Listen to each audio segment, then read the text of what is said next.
Deer viewers, welcome to cinema সাওয়ার presentation. একজন বাবার কাছে সন্তানের নিরাপত্তার থেকে বড় আর কিছু হতে পারে না। নিজের মেয়েকে রক্ষা করতে গিয়ে খুনের দায় নিজের ঘাড়ে নিতেও পিছপা হয় না, কিন্তু তারপর যা ঘটে মাথা ঘুরিয়ে দেওয়ার মতো ঘটনাক্রম। আর এমন ক্ষেত্রে দর্শকের মন ওই বাবার পক্ষ নিয়ে উৎকণ্ঠার সঙ্গে জানতে চায়, সে কি ধরা পড়ে যাবে নাকি পার পেয়ে যাবে, আর স্বাভাবিক জীবনযাপন করতে পারবে কি। গল্পটা ভালোভাবে বুঝতে গেলে পুরোটা খুব ভালোভাবে শুনতে হবে। পুলিশ সব জেনেও কিছু করতে পারবে না, সব ঘটনা পুলিশের চোখের সামনে থাকবে, কিন্তু তবুও প্রমাণের অভাবে পুলিশ কিচ্ছু করতে পারবে না। কিন্তু কিভাবে প্রত্যক্ষ প্রমাণ সত্ত্বেও বিজয় বারবার বেঁচে যাচ্ছে, সেটাই এই সিনেমা দৃশ্যম 2 এর আসল টুইস্ট।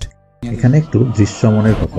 দৃশ্যমনে দেখা যায় বিজয়ের মেয়ে অঞ্জু তার ইজ্জত বাঁচাতে পুলিশ অফিসার মীরা দেশমুখের ছেলে সমীরকে মারে, আর ছেলেটার ওখানেই মৃত্যু হয়। ওই খুনের দায় থেকে মেয়েকে বাঁচাতে বিজয় ওই লাশ প্রথমে বাড়ির বাগানে পোঁতে, আর পরে সবার আড়ালে সেটা পুলিশ স্টেশনের মেঝেতে পুঁতে দেয়, যাতে পুলিশ সন্দেহ না করে তাদেরই থানার মেঝেতে লাশ থাকতে পারে।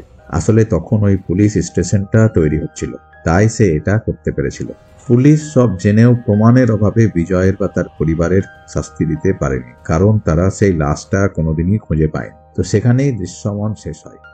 আর দৃশ্যম 2-তে মুভির শুরুতে দেখা যায় দুই চোরের মধ্যে মারপিট চলছে তাদের ডাকাতির টাকার ভাগ নিয়ে। আর তাদের মধ্যে একজন, যার নাম ডেভিড, সে অন্যজনকে গুলি করে পালাতে থাকে। মূল প্লটে এই ডাকাতের রোল একটা টার্নিং পয়েন্ট এনে দেবে, তো তাই একে মনে রাখতে হবে। এর কথায় আবার পরে আসছি।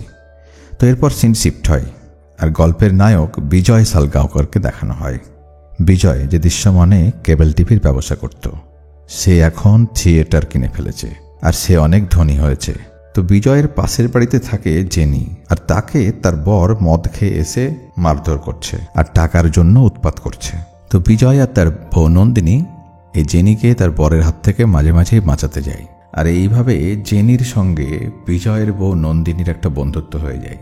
তারা দুজনে নিজেদের সুখ দুঃখের কথা শেয়ার করতে থাকে।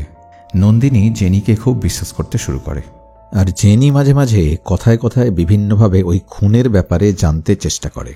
নন্দিনী বিশ্বাস করে একদিন কিছুটা বলেও ফেলে, কিন্তু নন্দিনীও জানতো না ওই লাশটা বিজয় কোথায় রেখেছে। আসলে এই প্রতিবেশী জেনির অন্য একটা পরিচয় আছে, সেটা একটু পরেই জানা যাবে। তো বিজয়ের বড় মেয়ে অঞ্জু, যার সাথে ওই দুর্ঘটনা ঘটেছিল, ঘটনার 6 বছর পেরিয়ে গেলেও তার মনের আতঙ্ক এখনও কাটেনি। আর সেই খুনের ঘটনা নিয়ে শহরের লোকজনের মুখে এখনও নানা রকম গুজব ছড়াতে থাকে। কেউ বলে বিজয় খুন করে লাশ পুঁতে ফেলেছে আর পুলিশ খুঁজে পায়নি, আর কেউ বলে না না, বিজয় খুন করেনি, বিজয় খুন করলে পুলিশ এতদিনে ঠিক বের করে ফেলতো। তো এই রকম একটা আড্ডার থেকে ঢোকে সেই চোর, যে আসলে সেদিন পালিয়ে বাঁচলেও পুলিশ পরদিনই তাকে অ্যারেস্ট করেছিল। আর সে 7 বছরের জেল খেটে ছাড়া পেয়ে এখন শুনতে পায় মীরা দেশমুখের ছেলে সমীর দেশমুখের খুনের তদন্ত নতুন করে শুরু করেছে পুলিশ, যে খুনের মেন সাসপেক্ট ছিল বিজয়। আর পুলিশ ঘোষণা করেছে যদি কেউ সেই খুনের ব্যাপারে বা ডেড বডি ব্যাপারে কোনো ক্লু দিতে পারে তো 5 লক্ষ টাকা পুরস্কার পাবে। আসলে ডেভিড যে রাতে খুন করে পালাচ্ছিল, সে পুলিশ থানায় বিজয়কে খোঁড়াখুঁড়ি করে কিছু মুততে দেখেছিল। তো এটা শুনে ডেভিড পুলিশ স্টেশনে যায়, আর সে বলে 2 অক্টোবর রাত 3:30 সে একজনকে একটা ডেড বডি লুকাতে দেখেছে, কিন্তু সেটা কোথায় আছে আর কে পুঁতেছে সেটা বলতে সে 25 লক্ষ টাকা দাবি করে। পুলিশ তাকে টাকা দিলে সে বলে ওই রাতে সে পুলিশ স্টেশনে বিজয়কে দেখেছে একটা বস্তায় কিছু একটা পুঁতে কোদাল কাঁধে বেরোচ্ছে। তখন সেই পুলিশ স্টেশনের বিল্ডিংটি তৈরি হচ্ছিল, তো মাটি কুপিয়ে পুঁতে ফেলে কোদাল নিয়ে তাকে বেরোতে দেখেছে ডেভিড। এটা শুনে পুলিশের দুধে অফিসার মিস্টার তরুণ চমকে যায়, আর বলে এজন্যই বিজয় এত কনফিডেন্ট ছিল। সে জানতো পুলিশ আর যেখানেই লাশ খুঁজে বেড়াক, পুলিশ স্টেশনের মেঝে খুঁড়ে লাশ খোঁজার কথা পুলিশের মাথাতেও আসবে না। তারা ডেভিডকে আটকে রেখে পুরো গোপনে গোটা পুলিশ থানা কাপড়ে ঢেকে দেয়, আর গোপনে ঘরের মেঝে খুঁড়তে থাকে। তাদের এই গোপনীয়তার কারণ বিজয়ের মতো ইন্টেলিজেন্টের কাছে যাতে খবর না যায়, যাতে সে আবার কোনো চালে বাজিমাত করে দেয় আর পুলিশের হাত থেকে ছাড়া পেয়ে যায়। এদিকে বিজয় থিয়েটার পুলিশ স্টেশনের ঠিক পাশেই, আর সে থিয়েটারের সিকিউরিটির জন্য লাগানো সিসিটিভি ফুটেজ চেক করে দেখতে পায় পুলিশ থানার আশেপাশে বেশ ভিড় জমেছে, আর খোঁজ নিয়ে জানতে পারে পুলিশ কিছু খোঁড়াখুঁড়ি করছে। তো সে প্রমাদ গণে আর হয়তো রক্ষা নেই, ডেড বডি পেলেই তাদের দোষী প্রমাণ করতে পুলিশের আর দেরি লাগবে না। সে খুব ভয় পেয়ে যায়, কিন্তু কিছু প্রকাশ করে না। সে তার বউ আর মেয়েদের বলে, তোমরা বাড়ি থেকে বেরোবে না, আমি যতক্ষণ বাইরে থাকবো তোমরা বাড়ির ভেতরেই থাকবে। কিন্তু দুধে পুলিশ অফিসার তরুণ আর সেই খুন হয়ে যাওয়া ছেলেটির মা মীরা, তারা বিজয় সালগাঁওকার আর তার পুরো ফ্যামিলির সবাইকে পুলিশ স্টেশনে নিয়ে আসে আর জিজ্ঞাসাবাদ করতে থাকে। পুলিশ থানায় তারা জেনি আর তার বরকে দেখে চমকে যায়। আসলে এই জেনি আর তার বর ছিল পুলিশেরই লোক, আর পুলিশ তাদের পাঠিয়েছিল প্রতিবেশী সেজে বন্ধুত্ব করে নন্দিনীর পেট থেকে কথা বের করতে। তাদের ঘরে তারা গোপনে বিভিন্ন জায়গায় মাইক্রোফোন ফিট করে সব কথা রেকর্ড করত। আর নন্দিনী একদিন তাকে কথায় কথায় বলেও ফেলেছে বিজয় লাশ সরিয়ে ফেলেছে, কিন্তু কোথায় সেটা সে জানে না। এই বয়ান পুলিশের কাছে এখন খুনের একটা প্রমাণ। তো বিজয় প্রথমে কিছু স্বীকার করে না, কিন্তু তার ঘরে এলইডি স্ক্রিনে দেখানো হয় তার বউ আর তার মেয়েদের উপরে পুলিশ খুব অত্যাচার করছে। সে আর চুপ থাকতে না পেরে সে তার প্রাণপ্রিয় পরিবারের সদস্যদের বাঁচানোর জন্য সে স্বীকার করে নেয় ওই ছেলেটিকে সেই খুন করেছে। সে সেদিন ওই ছেলেটিকে তার মেয়ের ঘরে খারাপ অভিসন্ধি নিয়ে ঢুকতে দেখে রেগে গিয়ে লাঠি মারে, কিন্তু সে খুন করতে চায়নি। পিঠে মারতে গিয়ে ছেলেটি সরে যাওয়াতে মাথায় লেগে তার মৃত্যু হয়। যদিও এটা সে নিজে করেনি, করেছিল তার ওই বড় মেয়ে অঞ্জু, কিন্তু অঞ্জুকে বাঁচানোর জন্য এই দায় সে এখন নিজের কাঁধে নিয়ে নেয়। তো এখন কি হবে? যখন ভাবছি এবার তাহলে আর কিছু করার নেই, বিজয়ের জেল হচ্ছে, তখনই আসে আর একটা টুইস্ট। এদিকে দেখানো হয় বিজয়ের হয়ে এক উকিল কোর্টে কেস লড়ছে, আর অন্যদিকে পুলিশ অফিসার তরুণ আর মীরা দেশমুখের কাছে আর্জেন্ট কথা আছে বলে দেখা করতে আসে এক ফিল্ম মেকার কাম স্ক্রিপ্ট রাইটার। সে বলে, আমি মুরাদ আলী, আমি ফিল্মের স্ক্রিপ্ট লিখি। পুলিশ অফিসার তরুণ বলে, আপনাকে কে না চেনে, বসুন প্লিজ। তরুণ বলে, বিজয়ের ব্যাপারে কি বলতে চাইছেন? মুরাদ তখন বলে, 2016-তে বিজয়ের সঙ্গে আমার দেখা হয়। আমি এই হাই প্রোফাইল কেসটা জানতাম, কিন্তু বিজয়কে আমি চিনতে পারিনি। সে আমাকে তার নাম বিজয় সালগাঁওকার বলেনি, সে বলেছিল তার নাম বিজয় গোড় বলে, আর আমাকে একটা গল্প শোনায়, আর সেই গল্পের উপর আমাকে ফিল্মের স্ক্রিপ্ট লিখতে বলে, আর বলে সেই ফিল্মটি প্রডিউস করবে, কিন্তু আমাকে একটি শর্ত দিয়েছিল। তরুণ বলে, কি শর্ত? মুরাদ বলে, সে শর্ত দিয়েছিল আমরা ততদিন এই ফিল্ম শুরু করব না যতদিন আমাদের দুজনেরই মনে হচ্ছে এই গল্পের এন্ডিংটা ঠিকঠাক হয়েছে। তো আমাদের গল্প প্রায় রেডি ছিল, কিন্তু বিজয় বলে গল্পটা বাস্তবমুখী করার জন্য আরও প্র্যাকটিক্যাল রিসার্চের দরকার। তো আপনারা হয়তো ভাবছেন এই গল্পের সঙ্গে মূল কেসের কি সম্পর্ক? এইখানেই আছে আসল টুইস্ট। এই গল্প আর এই কেস একে অপরের সঙ্গে একেবারে অঙ্গাঙ্গিভাবে জড়িত। তাই মুরাদ পুলিশ অফিসারকে বলে, এই গল্পটা জানা আপনাদের এই কেসের জন্য খুব দরকার। তরুণ বলে, আমাদের হাতে বেশি সময় নেই, তাড়াতাড়ি বলুন। মুরাদ বলে, সেই গল্প প্যান্ডোলেমে শুরু হয়েছিল। রাম নামে এক মিডল ক্লাস মানুষ তার ছেলে যতীনকে খুব ভালোবাসত।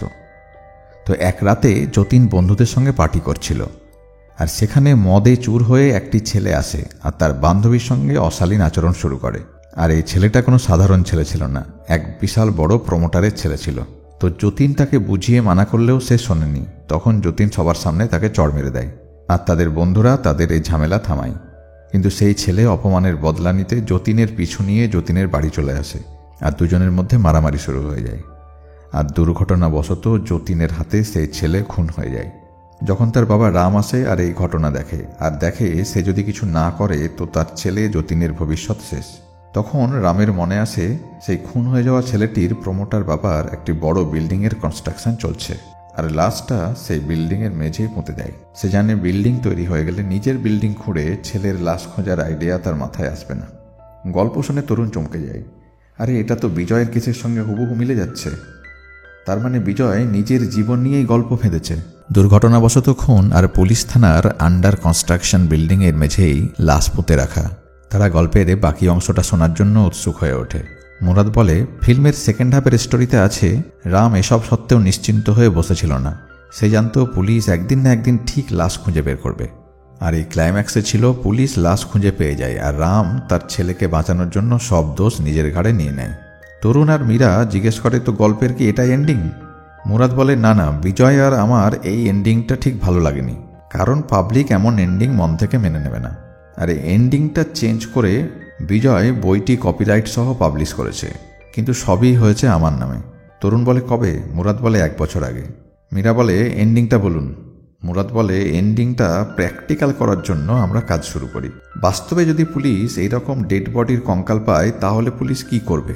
তখনই তরুণের মোবাইলে কল আসে, আর পুলিশ অফিসার গাইতন্ডে বলে কোর্ট রুমে প্রবলেম হয়ে গেছে। বিজয় জজের সামনে বলেছে পুলিশ অত্যাচার করে জোর করে তাকে দিয়ে মিথ্যা বয়ান লিখিয়ে নিয়েছে। শুনে তরুণের মাথা ঘুরে যায়। মীরা বলে সে যাই বলুক, এবার আর বাঁচবে না। আর ওদিকে কোর্টে বিজয়ের উকিল জজ সাহেবকে বলে, ইওর অনার, এই পুরো ঘটনা পুলিশের মন গড়া, আর পুলিশ এই গল্পটা সাজিয়েছে দৃশ্যম নামে এই উপন্যাসের থিম চুরি করে। পুলিশ যা করেছে, যা বলেছে, তাদের প্রতিটি শব্দ এই নভেলে আছে। মীরা এদিকে মুরাদকে বলে এন্ডিংটা বলুন। মুরাদ বলে বিজয় এন্ডিংয়ের জন্য আমার কাছে এসেছিল আর বলেছিল পিকচার হিট হতে গেলে গল্পের নায়ককে হারতে দিলে হবে না, তাকে জিততে হবে। আর ওদিকে কোর্টরুমে বিজয়ের উকিল বলে, your honour, police officer Meera Deshmukh প্রথম থেকেই আমার ক্লায়েন্ট মিস্টার বিজয়ের ওপর যুক্তিহীনভাবে জুলুম করছে। সে যুক্তিহীনভাবে কোনো প্রমাণ ছাড়াই বিজয়কে তার ছেলের মৃত্যুর জন্য দোষী মনে করে, আর তাই শত্রুতাবশত যখন কয়েক বছর পর পুলিশ ওই লাশ খুঁজে পায় তখন তা থানার ভেতর থেকে উদ্ধার হওয়ার নাটক করে। আর থানার পুলিশের কাজ খুব গোপনে চালিয়েছে। এসব করেছে আমার ক্লায়েন্ট মিস্টার বিজয়কে ফাঁসানোর জন্য। এরপরেই ক্লাইম্যাক্সের আসল বোমাটা ফাটে। জজ সাহেবের হাতে একটি ডিএনএ রিপোর্ট জমা পড়ে, আর সেইটা পড়ে জজ সাহেব পুলিশকে তিরস্কার করে বলেন, আরে এসব হচ্ছে কি? এই ডিএনএ রিপোর্ট তো মীরা দেশমুখের ছেলে সমীর দেশমুখের নয়, তাহলে আপনারা কার ডেড বডি সমীরের বলে চালাচ্ছেন? সত্যি এখানে মাথা ঘুরতে থাকে। বিজয় ডেড বডিটা পুলিশের থানাতেই লুকিয়েছিল, আর সেটা সেখানেই মেঝের তলায় ছিল, তো ডিএনএ রিপোর্ট কেন মিলছে না? এদিকে প্রচণ্ড রাগের সঙ্গে তরুণ মুরাদকে বলে, গল্পের ক্লাইম্যাক্সটা কি ছিল? মুরাদ বলে, হিরো জানতো পুলিশ একদিন না একদিন ঠিক লাশ খুঁজে বের করবে, আর সে আগে থেকেই সব প্রস্তুতি নিয়ে রেখেছিল। সে এমন একটা লাশ খুঁজতে থাকে যার বয়স ওই খুন হয়ে যাওয়া সমীরের মতন 21 বছর, আর যার মৃত্যু হয়েছে মাথায় চোট লেগে। আর একদিন নিউজ পেপারে এই রকম একটি মৃত্যুর খবর সে পেয়ে যায়, আর সেই লাশ এক খ্রিস্টান কবরখানায় কবর দেওয়া হয়েছিল। তো গল্পের হিরো ওই কবরখানার কেয়ারটেকারের সঙ্গে বন্ধুত্ব করে ফেলে, আর বিপদে তাকে পয়সা দিয়ে সাহায্য করতে থাকে। তাদের বন্ধুত্ব খুব অন্তরঙ্গ হয়ে যায়। তো একদিন যতদিনে সেই লাশ কঙ্কাল হয়ে গেছে, তখন আমাদের গল্পের হিরো সেই কেয়ারটেকারের কাছে তাকে সেই লাশের কঙ্কাল দিয়ে হেল্প করতে বলে। সে বলে এটা তার সিনেমার শুটিংয়ের জন্য লাগবে, আর তার কেয়ারটেকার বন্ধু কবর থেকে সেই লাশের কঙ্কাল তুলে একটি ব্যাগে পুরে তাকে দিয়ে হেল্প করে। আর অন্যদিকে ফরেন্সিক ল্যাবের সিকিউরিটির সঙ্গেও বন্ধুত্ব করে নেয়। আর পুলিশ যখন ডেড বডির কঙ্কাল ওই ফরেন্সিক ল্যাবে পাঠায়, তখন সে সিকিউরিটি গার্ডের সঙ্গে বসে প্রচুর মদ খায়, মানে নিজে খায় কম আর ওই গার্ডকে বেশি করে খায়। আর গার্ড যখন নেশাচ্ছন্ন হয়ে ঘুমিয়ে পড়ে, তখন সে সেই ডেড বডির কঙ্কাল তার ব্যাগে রাখা কঙ্কালের সঙ্গে বদলে দেয়। সমীর আর মীরা এখন বুঝতে পারে বিজয় এটাই করছে, আর তাই তাদের তোলা ডেড বডির ডিএনএ রিপোর্টটা মেলেনি। তারা বুঝতে পারে তাদের হাত থেকে সব প্রমাণ বেরিয়ে গেছে, আর কোনোদিন তারা সব জেনেও বিজয়ের কিচ্ছু করতে পারবে না। আর কোর্ট তাকে বেকসুর খালাস করে দেয়, আর পুলিশকে এই কেস বন্ধ করার আদেশ দেয়। এদিকে বিজয় কঙ্কাল বদলে দেওয়ার পর সেই সমীরের কঙ্কাল একটি নির্জন জায়গায় নিয়ে গিয়ে অ্যাসিড দিয়ে পুরো গলিয়ে দেয়, আর অস্থিভস্য একটি কলসে ভরে বিজয়ের বাবার গাড়িতে রেখে দেয় এবং একটি চিঠি লিখে রাখে। বিজয় আর মীরা সব জানতে পারে, কিন্তু তাদের এখন কিচ্ছু করার নেই। তারা সেই অস্থিভস্য গঙ্গায় বিসর্জন দিয়ে কিছুটা শান্তি পায়, আর বিজয় এটাই চেয়েছিল, যাতে তারা মন থেকে একটু শান্তি পায়। এভাবেই বিজয় নিজের পরিবারকেও রক্ষা করে, আর সেই বাবা মা যারা সন্তান হারিয়েছে তাদের সন্তানের অন্ত্যেষ্টিক্রিয়ার সুযোগ দিয়ে তাদেরও মনকে শান্ত করার সুযোগ দেয়। আর মুভিটা এখানেই শেষ হয়। তো বন্ধুরা, আশা করি ভিডিওটি তোমাদের ভালো লেগেছে। তো লাইক করে দিও, আর অবশ্যই চ্যানেলটি সাবস্ক্রাইব করো। পাশে থাকার জন্য ধন্যবাদ।